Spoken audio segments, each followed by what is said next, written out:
지금으로부터 31년 전입니다. 1989년 6월 5일 자유와 그리고 민주화를 부르짖는 운동이 중국에서 일어났습니다. 그때 중국의 수많은 노동자들과 또 학교 선생님들, 학생들, 그리고 심지어 군인들까지도 천안문 광장에 모여서 거세게 시위를 벌였는데요. 이때 중국 정부에서는 이들을 진압하기 위해서 탱크를 17대 이상 탱크를 동원을 했었습니다. 그런데 그때 돌격에 오는 탱크 앞에 막아선 한 젊은이가 있었습니다. 탱크가 오다가 한 젊은이가 앞을 가로막으니까 앞을 나서지를 못합니다. 차마 그 청년을 치고 나갈 수는 없었기 때문에 오른쪽으로 피하려고 하면 이 청년이 오른쪽으로 막아서고 왼쪽으로 피하게 하려면 왼쪽으로 막아서고 결국 이 탱크가 앞으로 전진을 하지 못하게 됐죠. 이로 인하여서 이 청년은 아주 유명한 사람이 되었는데요. 탱크맨이라고 하는 그러한 별명을 가지게 됩니다. 이때에 이 사건을 신문이 기록을 했는데 이렇게 기록을 했다고 그래요. 죽음을 각오한 자가 초월의 순간 그는 윈스턴 처칠과 알베르트 아인슈타인 그리고 제임스 조이스 이 세 사람에게 집중된 시선보다도 더 많은 시선을 그는 받았다. 그렇게 신문은 기록을 했습니다.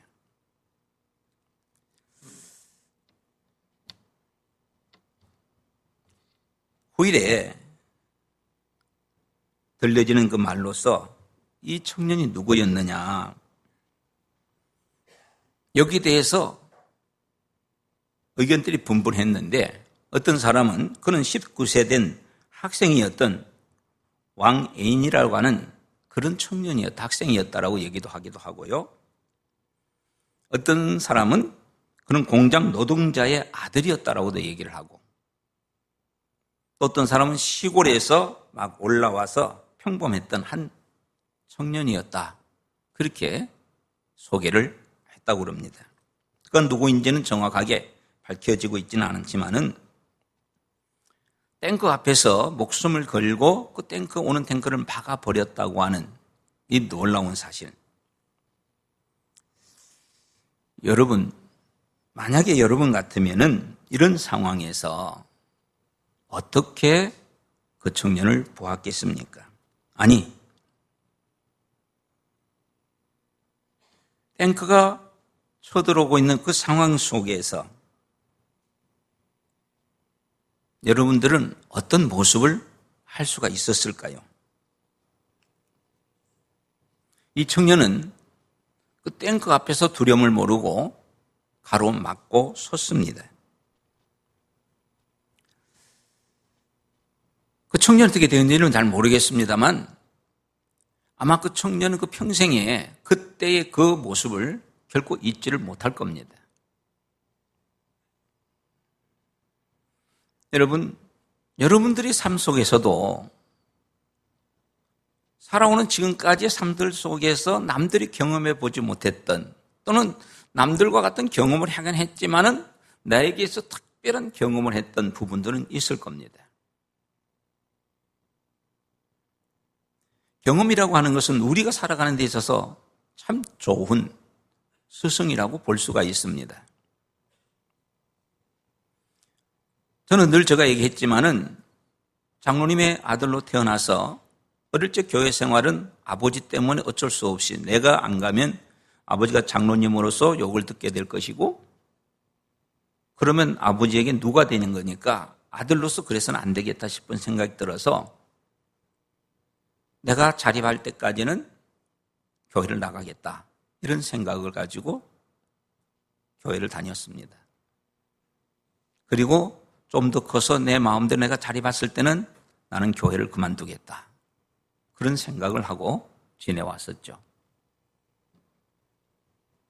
내가 그런 생각을 가졌던 것은 예수님을 만난 적도 없었고 교회는 나가서 예배는 드렸고 말씀은 들었지만은 그리고 교회에서 그 당시 어린이 했을 때 모든 성경 암송대회라든지 어떤 퀴즈 대회라든지 어떤 그런 데서는 좋은 성적으로 상도 받았지만은 내 마음속에는 예수가 있지는 않았습니다. 단지 교회를 안 가면 아버지가 또들에 패니까 안 맞으려고.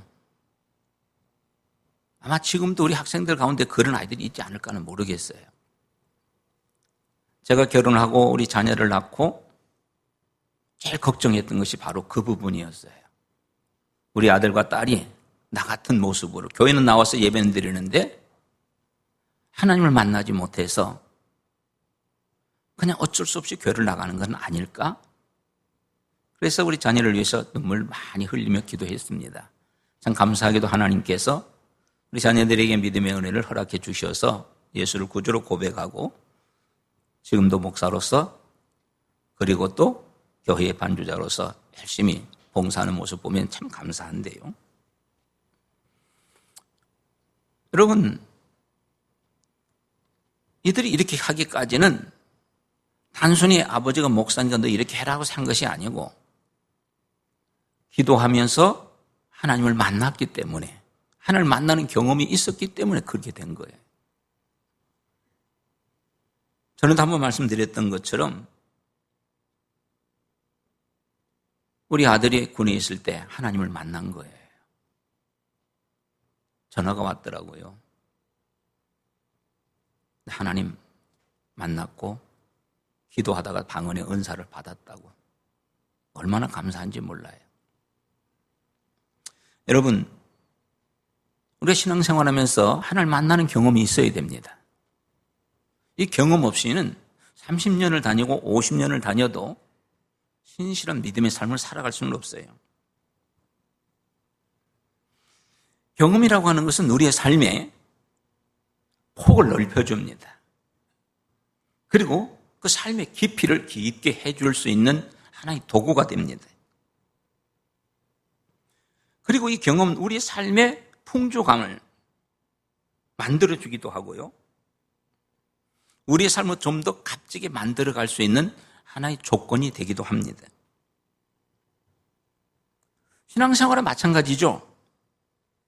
아무런 별다른 경험도 없이 그냥 교회만 왔다 갔다 하는 신앙생활을 하는 사람과 예배를 드리면서 말씀의 은혜를 받은 눈물을 흘렸던 경험을 가졌던 사람, 찬송하면서 하나님을 만나서 그 찬송의 기쁨 속에 경험을 했던 사람과는 차이가 나는 거죠. 단순히 교회 와서 예배 드리는 것과 그 예배 속에서 하나님을 만난 경험을 했던 자는 신앙생활이 틀릴 수밖에 없습니다. 성경을 많이 읽고 묵상을 합니다마는 그 성경의 말씀을 읽다가 하나님의 사랑을 깨닫고 그래서 감사에 감격에 눈물 흘린 사람이 있는 반면에 그냥 읽어야 되니까 그래서 뜻도 모르고 그냥 읽어가는 그런 사람도 있습니다. 아무런 뜻도 없이 그냥 읽어가는 사람은 순간순간을 신앙생활에서 이탈되는 경험을 하게 됩니다. 하지만 하나님을 만나고 신앙의 경험을 가진 사람은 신앙에 이탈하는 것이 쉽지 않죠. 신앙에 견고한 그런 믿음을 가지고 나가고 있기 때문에 그렇습니다. 오늘 우리가 읽었던 이 엘리야라고 하는 이 선지자, 오늘 엘리야는 엄청난 경험을 하고 있는 모습을 보게 되어집니다. 어찌 보면 별거 아닌 것 같은 그런 모습이지만은 깜짝 놀랄 만한 그런 놀라운 경험을 지금 하고 있는 모습을 보게 되어지죠. 7절 말씀에서 땅에 비가 내리지 아니했다라고 이야기합니다. 땅에 비가 내리지 않았다고 7절에 말씀하고 있는데 이것은 저절로 된 것이 아닙니다. 그냥 기후가 그대로 되어진 것이 아니라 이 비가 내리지 않는 이유는 1절 말씀에서 이 엘리야가 아합 왕에게 가서 했던 이야기가 그대로 이루어진 사실이라는 거죠. 1절에 뭐라고 합니까? 내 말이 없으면 수년 동안 비도 이슬도 내리지 않겠다라고 했는데 지금 그러고 돼 있다는 겁니다. 그 말이 그대로 실현됐다는 거예요.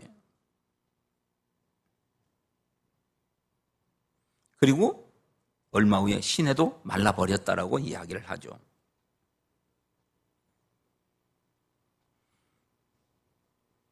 그런데 이 비는요,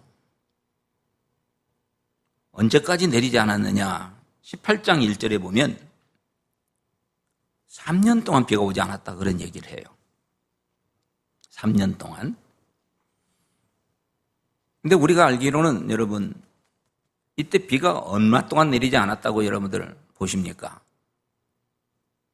3년 6개월이라고 우리는 알고 있어요. 오늘 여기 18장에는 3년 동안 오지 않았다 그런 얘기를 했는데 3년간 계속됐다고 얘기합니다. 누가복음 4장 25절이나 야고보서 5장 17절에 보면 3년 6개월 동안 비가 오지 않았다고 이야기를 하고 있어요. 그럼 여기에 6개월을 어디로 갔느냐? 물론 그게 중요한 건 아니지만은 추측을 해보건대 이미 엘리야가 나서서 비가 오지 않기로 선언하는 그때는 이미 6개월 동안 비가 오지 않고 있었던 때였다라고 학자들은 이야기를 합니다. 그래서 그때 비가 오지 않았던 날이 3년 6개월이라고 이야기를 하고 있다는 거죠. 여러분 여기에서 우리가 기억할 것이 뭐냐면 이 하나님의 말씀은 그냥 말해서 끝나는 것이 아니라는 거예요. 이 하나님의 말씀은 말해서 끝나는 것이 아니라 그것이 직접 이루어지는 경험을 할 수 있는 능력 있는 말씀이라는 겁니다. 다시 말해서 말한 대로, 말씀한 대로 이루어지는 것이 하나님의 말씀이다. 여러분 이걸 믿으십니까?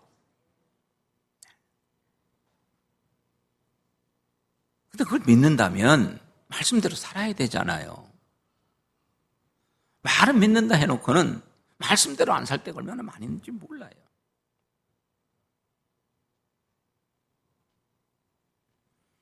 우리에게는요, 신앙의 경험이 필요합니다. 지금 엘리야는 그걸 경험하고 있는 겁니다. 수년 동안 비가 오지 않을 것이다. 이슬도 내리지 않을 것이다. 근데 그것이 지금 현재 진행되고 있는 거예요. 경험하고 있는 것을 보게 되는 겁니다. 여러분, 오늘 우리도 이런 하나님 말씀이 이루어지는 경험을 하시기를 바랍니다. 이미 그 말씀은 이루어지고 있고 또 이루어졌고 앞으로 이루어질 겁니다. 이걸 알고 깨닫는 자가 복을 받는 자예요. 그런 자가 신앙의 삶을 살아갈 수 있는 자입니다. 단순히 하나의 책으로서 단순히 그냥 하나의 목사님 하는 연설로서 받아들인다면 그 사람의 신앙은 잘하지를 못해요. 따라서 우리의 신앙생활은 경험이 중요하게 작용된다는 거예요. 경험을 무시할 수 없다는 거예요. 신앙은 체험이 필요하다는 거죠. 여러분 신앙의 체험을 하기 위해서는 시도를 해봐야 돼요. 기도 응답이 있다는 것을 경험하기 위해서는 기도해야 되잖아요. 기도도 안 해보고 어떻게 기도 응답이 있느냐를 경험할 수 있겠습니까? 그래서 내 하나님 말씀대로 경험을 해보십시오. 하나님 말씀대로 실천을 해보십시오. 그리고 하나님 말씀이 정말 그대로 이루어지는지 아닌지를 한번 경험해 보시기 바랍니다. 이거 경험한 사람들이 신앙이 성숙할 수 있고 이런 신앙인이 승리의 길을 걸어갈 수 있다는 거예요. 단순히 교만을 왔다 갔다 하는 이런 그러한 신앙이 아니라는 거죠.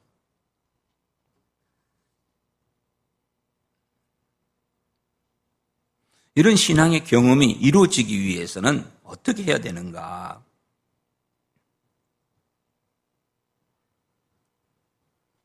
오늘 말씀의 제목을 경험해야 할 신앙 이렇게 잡았어요. 경험해야 할 신앙. 그러니까 저와 여러분들이 우리 신앙생활을 하면서 경험하는 자가 되어야 된다는 거죠. 이런 경험이 없이는 신앙생활이 제대로 되지 못합니다. 그러면 이런 경험해야 할 신앙을 가지기 위해서는 어떻게 될 것이냐? 어떻게 하면 이런 경험되어지는 신앙의 삶을 살아갈 수 있느냐? 그 먼저 우리가 생각할 것은 순종이라는 겁니다. 순종할 때 경험되어진다는 겁니다. 한번 따라합시다. 순종할 때 경험되어집니다. 순종할 때 경험이 되는 거예요. 순종하지 않으면 경험이 안 돼요. 우리 5절 말씀 한번 읽어볼까요? 5절 읽어봅니다. 시작. 그가 여호와의 말씀과 같이 하여 곧 가서 요단 앞 그릿 시냇가에 머물매. 여러분 여기에서 앞에 나오는 그가 여호와의 말씀과 같이 어떻게 했다고요? 했다. 이 말은 순종이에요? 불순종이에요? 순종입니다. 여호와의 말씀과 같이 했다. 순종입니다.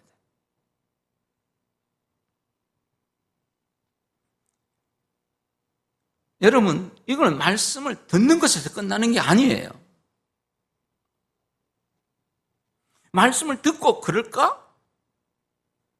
생각하고 고민하고 그런 것이 아니에요. 단순하게 순종한 거예요. 여러분, 우리의 신앙 속에는 바로 이런 단순한 말씀을 따라 준행할 수 있는 그런 신앙이 필요한 거예요. 자꾸 복잡하게 정말 그럴까? 에이, 아닌 그럴 거야.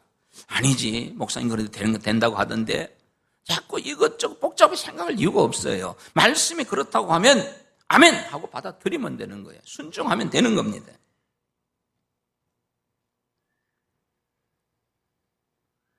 여러분, 엘리야의 모습을 보세요. 엘리야가 3절 말씀에 보면 뭐라고 돼 있어요? 여호와의 말씀이 엘리야에게 임하매. 하나님 말씀이 엘리야에게 임했다고 그랬어요. 그래서 3절에 너는 여기를 떠나 동쪽으로 가서 요단 앞 그릿 시냇가에 숨으라고 그랬어요. 엘리야에게 하나님 말씀이 임한 거죠. 얘기합니다. 너 여기서 떠나 동쪽으로 가라. 그릿 시냇가에 숨으라. 그런데 엘리야가 좀 똑똑하다고 생각하고 하나님, 왜 하필 동쪽으로 가라 합니까? 서쪽에는 안 될까요? 왜 그릿 시냇가로 가라 합니까? 다른 데는 가면 안 될까요? 그렇게 질문할 수도 있어요. 그런데 엘리야는 그런 질문 하나도 하지 않습니다. 그냥 동쪽으로 가라 하니까 동쪽으로 가는 것이고 그리 시냇가에 가라 거기서 숨으라니까 그냥 가서 숨은 거예요. 왜 그리 가라 해야 되는지, 왜 거기 숨어야 되는지, 거기는 정말 숨을 만한 좋은 요새 같은 곳이 있어서 그런 것인지. 여러분, 거기에 대한 조건에 대해서는 생각지 않습니다. 엘리야는 지금 단지 뭘 생각한 거예요? 말씀만 생각한 거예요. 가라 하니까 간 거예요. 숨으라니까 숨은 거예요. 저는요, 이 부분을 보면서 어떤 생각을 했냐면, 아니, 하나님 왜 숨으라고 했을까?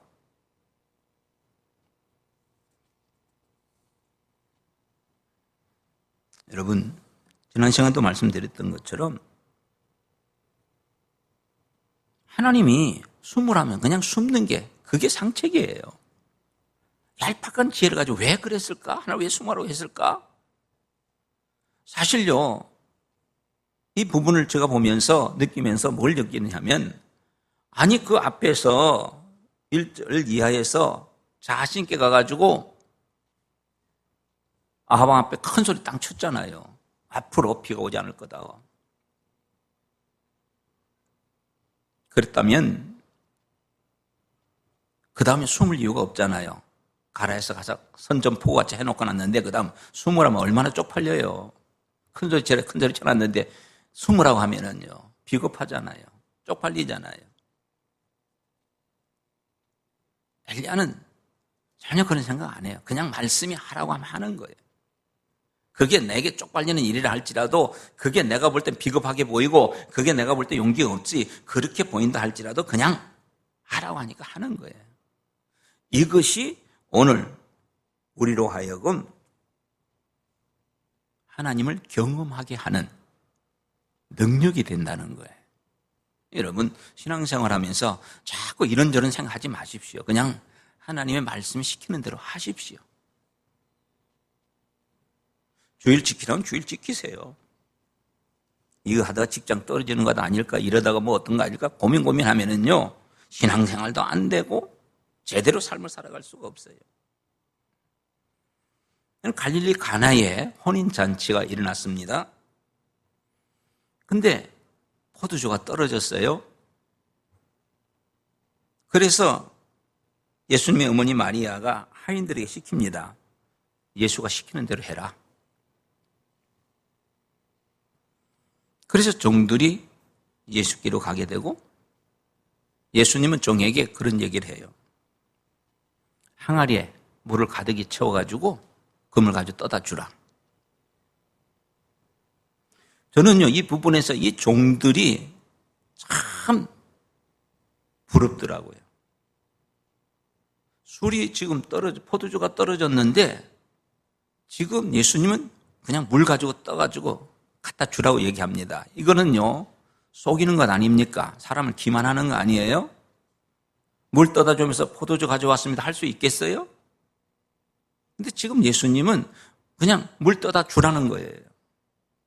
이거는 정의감 있는 사람은 나는 그럴 수 없습니다. 아니 맹물 갖다 떠놓고는 무슨 이게 포도주라고 이렇게 사람을 속이는 일 나는 절대로 못합니다.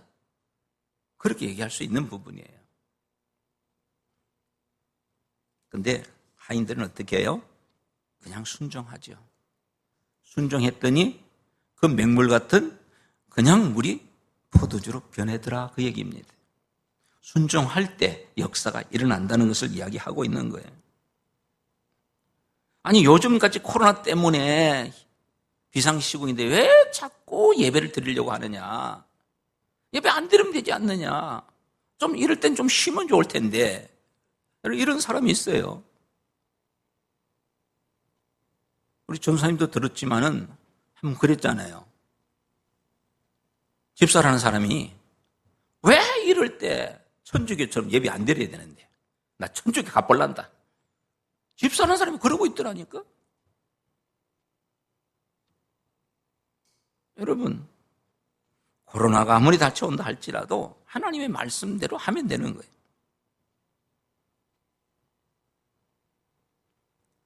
다른 교회는 오전만 드리는데 왜 우리는 저녁까지 드려야 돼? 바빠 죽겠고 힘들어 죽겠는데. 실제 그런 사람이 있어요. 11조? 그거 안 하면 안 돼? 여러분 이런저런 복잡하게 생각하면서 하나님의 말씀을 가지고 내 생각대로 자꾸만 이렇게 요리를 해가지고 하려고 하는 사람들이 있어요. 여러분 신앙은 복잡한 게 아닙니다. 그저 말씀대로 하면 되는 거예요. 이런 단순한 신앙이 있기를 주님의 이름으로 축복합니다. 하나님 하라면 하고 하지 말라면 안 하면 되는 거예요. 지금 시대가 어느 시대인데 뭐 자꾸 이것저것 따져가며 살 이유가 없다는 거예요. 신앙은 단순하게 하나님 말씀에 순종하는 겁니다. 복잡하게 생각할 것도 없어요. 이거 가지고 내가 이러다가 직장 잃어버리고 이러다가 내가 병들고 이것 때문에 내가 손해보고 이것 때문에 내가 실패하고 그거 생각할 이유가 없습니다. 하나님이 하라고 하면 되는 거예요. 그게 바로 신앙이에요. 그게 오늘 여기에 엘리야를 통해서 우리에게 보여준 경험되어지는 신앙의 삶이라는 겁니다. 그렇게 순종하면 경험이 되어지는 거예요. 무슨 경험? 하나님의 역사를 경험한다는 거예요. 여러분 정말 하나님 살아계신 보기를 원한다면 말씀에 순종해 보십시오. 그러면 하나님의 살아계심을 경험하게 될 거예요. 두 번째로 우리가 생각할 것은 경험하기 위해서는 순종이 그렇게 필요하다고 그랬어요. 첫 번째. 두 번째는 신속하고 빠른 순종을 해야 된다는 겁니다. 5절 말씀 다시 한번 읽어봅시다. 5절 시작. 그가 여호와의 말씀과 같이 하여 곧 가서 여단강 그리 시냇가에 머물매. 여기에 엘리야는 어떻게 해요? 여호와의 말씀과 같이 했다고 그랬죠? 그랬는데 그 다음 뭐라고 얘기하고 있어요? 단어가 있죠? 뭐라고 해요? 곧. 곧이라고 하는 것은요, 지체하지 않았다는 겁니다. 깊이 생각하지 않았다는 겁니다. 묵상해봤다는 것이 아닙니다. 말씀이 들리는 그 즉시로 빨리 행했다는 것을 이야기하고 있는 겁니다. 여러분, 우리가 말씀을 묵상한다고 합니다. 여러분, 우리가 하나님의 말씀을 묵상은 해야 되지만은 묵상만 하는 자가 되면 안 됩니다. 따라합시다. 묵상만 하지 말고 순종하자. 자꾸 생각만 하면 안 돼요. 제가 제자 훈련하면서 이제는 큐티에 대한 것을 가르친 적이 있어요. 지금도 그렇지만 큐티. 한 분 집사님이 큐티를 하면 너무너무 좋대요. 몇십 년을 지금까지 해왔는데 이때까지 그걸 몰랐는데 큐티를 하고 나니까 너무너무 좋다고.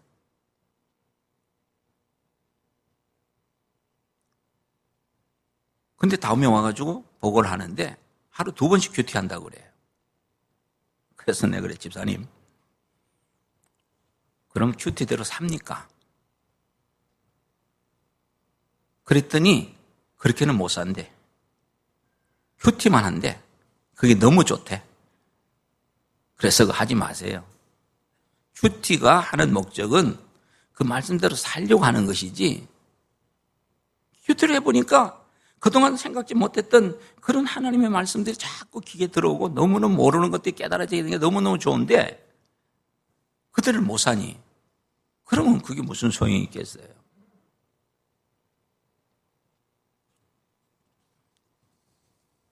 결국 교회를 떠나더라고요. 자기 마음대로 안 된다는 거죠. 자기 생각대로 목사가 안 해주는다는 거죠. 알아주지 않는다는 거죠. 여러분, 신앙생활은 목사 알아주기 위해서 하는 거 아니잖아요. 교회가 나를 알아줘서 하는 게 아니잖아요. 신앙은 하나님 앞에 하는 거잖아요. 여러분, 앞으로 이 사실은 분명히 하고 가십시오. 어느 교회를 다니든 간에 어떤 상황이 있든지 간에 내가 믿고 섬기고 따를 분은 하나님이라는 걸 기억하시기 바랍니다. 이 교회가 아닙니다. 이 목사님이 아닙니다. 이 사람들이 아니에요. 이걸 잘못해가지고 자꾸 교회 한번 옮기기 시작하면 여기 갔다 저기 갔다 가면 자기를 환영해 주는 게 좋지요.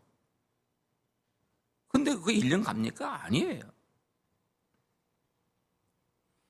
여러분, 이스라엘 백성들이 출애굽을 하는 광경을 우리가 잘 압니다. 그때 출애굽을 하게 되어질 때 하나님께서 애굽에 10가지 재앙을 내려요. 처음에 어떤 재앙을 내리죠? 피재앙 내립니다. 두 번째는 개구리 재앙을 내립니다. 그런데 처음 피재앙이 일어나고 개구리 재앙이 일어났을 때 그때 이 애굽의 요술사들도 물을 피로 만듭니다. 개구리를 만들어냅니다. 그러니까 애굽의 바로왕이 기세가 등등하지요. 우리도 할 수 있어. 너만 하는 게 아니야. 큰 소리 땅땅 칩니다. 저는 이거 볼 때마다, 전에도 한번 얘기했는지 모르겠는데 진짜 이 바로왕이 바보다 하는 생각이 들거든요. 물이 피가 되면 피가 된 것을 다시 물로 만들어 먹어야 되잖아요. 쥐도 피 만들어가지고 먹을 물 없더니 만들어버리는 게 얼마나 어리석은 거예요? 개구리 때문에 고생하면은 개구리를 다시 없애버려야 되잖아요. 근데 지도 개구리 더 만들어가 더 힘들게 만들어. 지 딴에는 뭔가 한다고 하는데 그게 자기를 더 힘들게 만드는 얼마나 어리석은 일인지 몰라요. 이게 인간의 얄팍한 지식이에요. 이게 하나님 모르는 자들의 모습이에요. 나도 할 수 있다고 하지만 그게 자기 스스로를 얽매이고 스스로를 죽게 만드는 거거든요. 피를 만들어내고 격을 만들었다는 것을 우쭐하지만 그것 때문에 그들은 더 고통을 당하지요.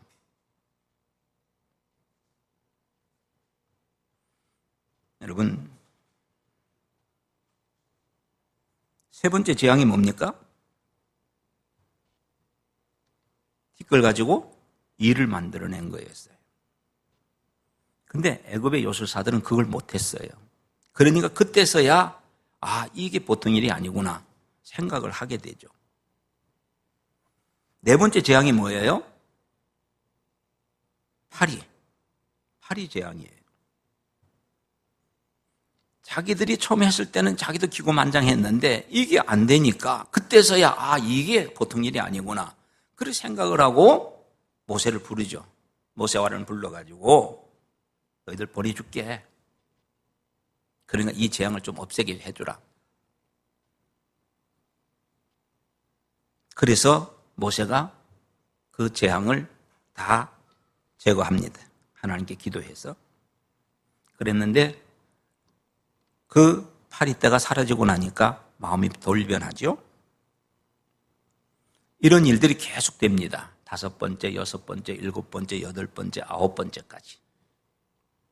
그래서 마지막 10번째 재앙이 내려물이 나서 어떻게 됩니까? 결국 모든 것을 잃어버립니다. 그들이 바랬던 그 장자의 그 죽음, 모든 것이 다 죽음의 자리까지 가게 됩니다. 여러분, 이 10가지 재앙 가운데에 그 앞에 죽음의 재앙은 없었어요. 사람이 죽는 것은.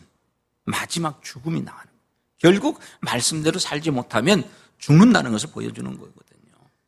말씀에 불순종하면 그 결과는 죽음밖에 없어요. 파멸밖에 없는 거예요. 그러니까 하나님이 계속 말씀하실 때 자꾸 거기에 귀를 기울이고 순종해야 돼요. 결국 10번째 재앙까지 거기에 순복을 해가지고 복종을 해가지고 내보내긴 합니다만 그때 또 마음이 돌려가지고 돌아서서 그들을 다시 잡으려고 갔다가 나일강에서 모두가 죽음을 당하고 말지요. 여러분, 하나님 말씀은 이루어지는 말씀입니다. 그러니까 우리가 믿음을 가지고 나아가면 하나님 말씀대로 되어지는 것이고 이루어지는 말씀이기 때문에 우리가 순종할 수밖에 없는 말씀이에요. 우리가 순종하되 미적미적 거릴 이유가 없어요. 늦출 이유가 없어요. 순종하되 곧 바로 즉시 순종하는 자가 되어져야 한다는 겁니다.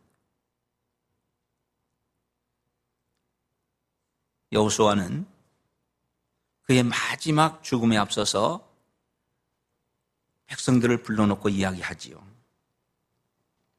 나와 내 집은 하나님만 섬길 것이다. 너희들도 너희가 섬길 자를 택해라. 여러분, 오늘 저와 여러분은 하나님만을 섬기는 자가 되기를 바랍니다. 하나님만을 섬기고 하나님만을 따르고 하나님만을 의지하는 믿음으로 살기를 원합니다.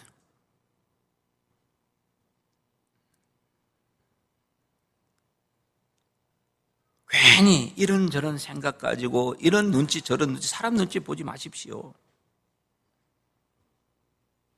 엘리야는요, 하나님 말씀이 그에게 임했을 때는 그대로 순종합니다. 아니 왕한테 가가지고 큰 소리 치라고 내들 때고 왜 이제 또 숨으라고 합니까? 쪽팔리게 숨어가 되겠습니까? 능력을 행할 수 있도록 해주십시오. 그렇게 하지 않습니다. 숨으라고 할 때 숨었습니다. 주저하지 않습니다. 머뭇거리지 않았습니다. 곧 순종하는 모습을 우리에게 보여줍니다. 왜 그곳에 가면 내가 먹을 것이 있습니까? 그곳에 어떻게 살려고 하는 그럽니까? 그런 어떤 미래에 걱정을 하지 않습니다. 그냥 말씀대로 가는 거예요. 갔더니 그 결과가 어떻게 됩니까? 6절 한번 읽어봅시다. 6절 시작. 까마귀들이 아침에도 떡과 고기를, 저녁에도 떡과 고기를 가져왔고 그가 시냇물을 마셨으나. 아니 거기 가서 거기 가면 물밖에 없는데 그 시내 가서 뭘 어찌하란 얘기입니까? 그렇게 하지 아니하고 순종했더니 떡과 고기를 생각지도 못하게 까마귀들이 물고 와서 먹게 되는 거죠. 여기서 우리는 순종하는 자에게 주어지는 하나님의 축복을 경험하게 되는 거죠. 여러분 순종하십시오. 생각지 못한 까마귀들이 여러분들을 도와줄 겁니다. 여러분들 마시게 하고 먹게 하실 겁니다. 그런데요,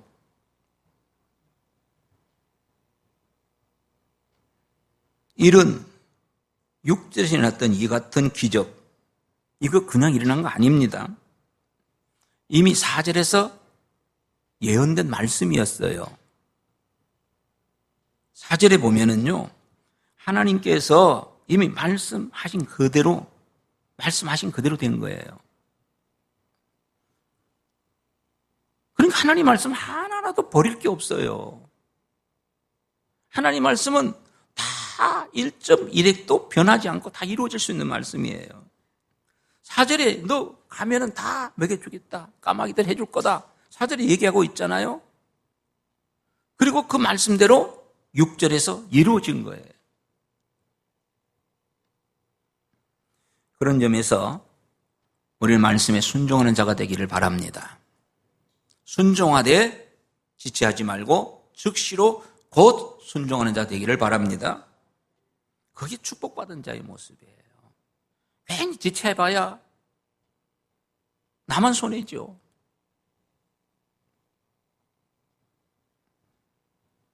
순종하면 까마귀가 와서 먹이는 그런 기적도 경험하는 거예요. 그런데 이제 이후에 다시 또 우리 생각을 해보겠지만은 그 시냇물도 까마귀도 계속 오는 건 아니에요. 끊칠 때가 있어요. 시냇물도 마르다가 오늘 시냇물이 마른다고 그랬잖아요. 7절 말씀에 얼마 후에 그 시냇물이 말랐더라. 계속 똑같은 것이 이루어지는 것이 아니에요. 이제 다음 시간에 또 우리 생각하겠지만은 그래서 하나님께서 8절 이하에서 또 합니다. 그러니까 여러분 시냇물이 말라가는데 이건 나오려고 묻잖아. 이거 걱정.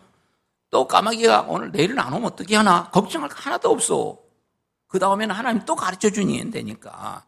그러니까 그냥 순종만 하면 되는 거예요. 우리에게 있어서는. 순종하지 못하는 그게 잘못이고 순종하지 못한 그게 죄가 되는 거죠. 여러분 오늘 이 말씀 통해서 우리가 기억할 것은 뭐냐면 이런 하나님이 주시는 능력을 경험하는 자가 되기를 바랍니다. 말씀이 이루어지는 경험을 하기를 바랍니다. 이 경험,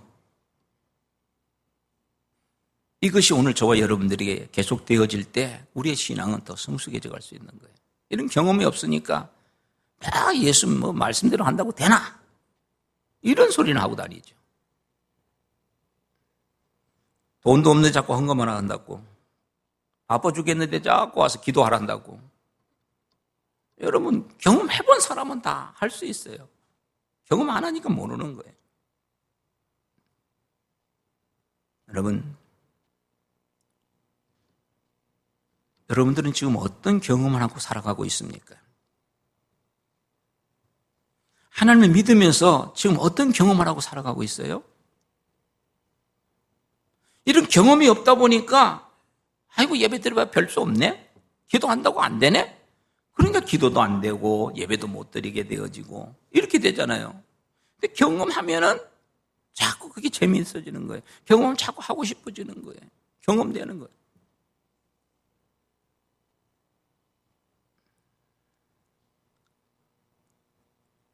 우리예요.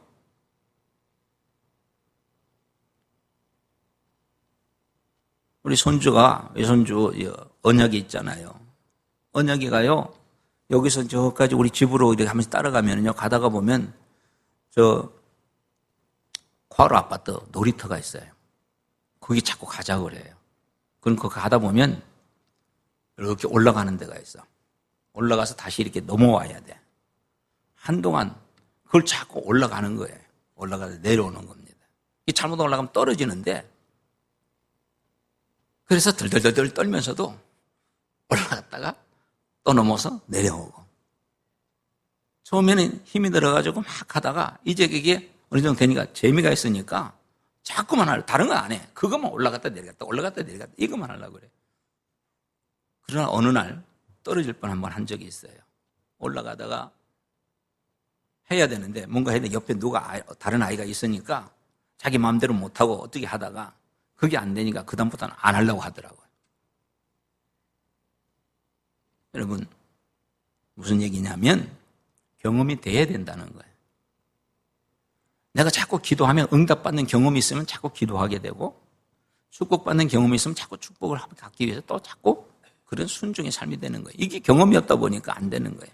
신앙은 자꾸 해야 돼요. 여러분, 하나님 말씀은 거짓이 없습니다. 반드시 이루어지는 말씀이에요. 그리고 경험되어지는 겁니다. 그런 점에서 여러분 신앙생활에 경험하면서 신앙의 승리자가 되기를 바랍니다. 이제 우리가 찬송을 부를 거예요. 542장 부를 건데, 구주 예수 의지함이 심히 기쁜 일일세. 예수 믿는 게 여러분 심히 기쁩니까? 심히 기뻐요? 근데 왜 새벽에도 안 나와? 기쁘다 하면서.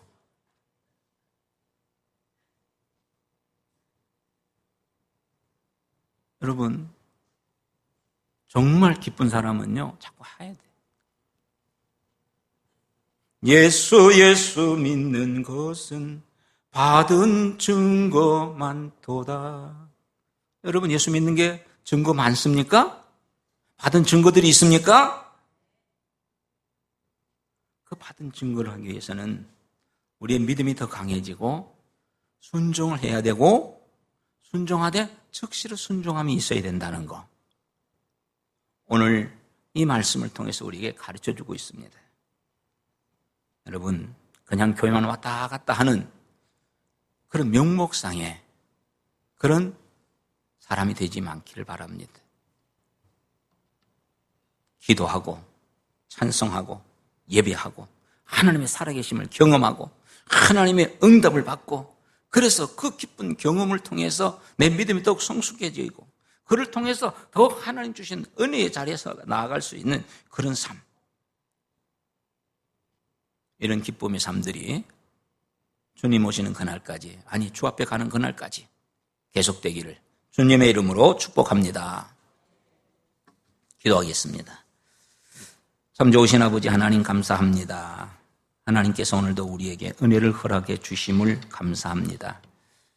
하나님, 신앙생활하면서 주님을 만나는 경험도 없고 말씀에 응답받은 경험도 없고 그냥 교회만 왔다 갔다 하는 그런 사람들이 있습니다. 하나님, 우리는 그런 자가 되지 않게 하여 주시옵소서. 엘리야와 같이 경험되어지는 신앙으로 나가게 하옵소서. 말씀대로 순종하는 자가 되게 하옵소서. 즉시로 순종하는 자가 되게 하여 주시옵소서. 그래서 엘리야와 같은 능력의 사람이 되고 하나님의 뜻을 이루어가는 사람이 되고 우리 하나님의 뜻을 나타낼 수 있고 그 뜻을 이루어갈 수 있는 능력 있는 그리스도인이 되게 하여 주시옵소서. 세상이 아무리 힘들어도, 살아가는 모든 환경이 어려워도 하나님은 살아계시고 그 하나님은 우리와 함께 계시고 우리에게 은혜를 주신 분임을 경험하게 하여 주시고 그 하나님을 믿음을 통하여 승리의 길을 걷는 우리 모두가 되게 하옵소서. 예수 그리스도의 이름으로 기도하옵나이다. 아멘.